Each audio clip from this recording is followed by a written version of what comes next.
स्याह जंगलों के बीच एक वीरान कस्बा था जिसे ब्लैकवुड कहा जाता था।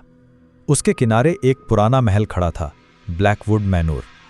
दहाइयों से ये खाली पड़ा था, लेकिन उसके बारे में सनसनान कहानियां हर तरफ गूंजती रहती थीं। 5 शहरी मुहिम जो इस पुरस्रार हवेली की हकीकत जानने निकले। सैम, जो ग्रुप का बहादुर लीडर था, हमेशा मावराई कहानियों से मुतासिर रहता था।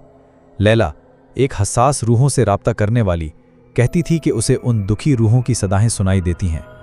जैक, जो हर चीज़ को सच साबित करने के बजाय झूठ समझता था, सिर्फ सबूतों को रद्द करने आया था। मियाँ, एक उभरती हुई फोटोग्राफर, और आरोन, जो तारीख से लगाव रखने वाला टेक्नोलॉजी का माहिर था। जब वो लोग मैनोर के करीब पहुंचे, एक अजीब बेचैनी उन पर तारी होने लगी। हवेली खस्ता हाल थी, रंग उखड़ा हुआ, खिड़कियां टूटी हुई और फिजा में एक सनसान वहशत थी। लेकिन वो हिचकिचाए बगैर अंदर दाखिल हो गए।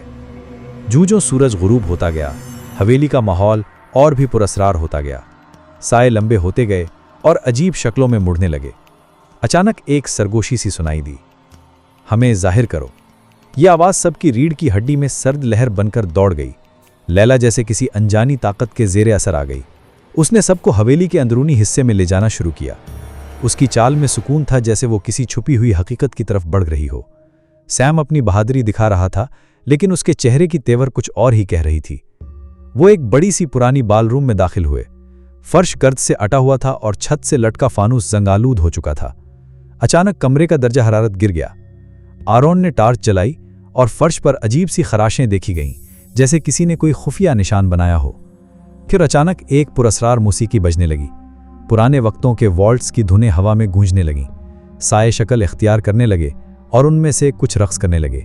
भूत जैसे वजूद, जिनके चेहरे धुंधलाए हुए थे लेकिन खौफ में जमे हुए थे। जैक की आंखों में खौफ उतर आया। पहली बार उसके शक का दायरा टूटने लगा। लैला एकदम रुकी। उसकी आंखें दहशत से फैल गईं। ये फंसे हुए हैं, उसने आहिस्ता से कहा और नाचते हुए साए की तरफ इशारा किया। कमरा हिलने लगा, दीवारों पर लटकी प्लेटें टूटने लगीं। मियाँ ने कैमरे से सब कुछ कैद कर लिया। सैम ने सबको चलने का कहा। खतरे का एहसास उसकी आवाज़ में वाज़िह था। जब वो बाहर की तरफ भागे तो आखिरी सरगोशी उन्हें सुनाई दी, आज़ादी।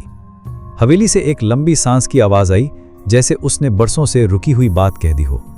ये टीम बाहर निकलने में कामयाब तो हो गई, लेकिन वो वाक़या हमेशा उनके जहन में नक्श हो गया। ब्लैकवुड मैनर आज भी वैसे ही खड़ा है, खामोश, खस्ता हाल, मगर बेआवाज़ सरगोशियों से भरपूर। शायद अगला कदम फिर किसी बहादुर या नादान का हो, जो इन राजों को खोलने की हिम्मत करे।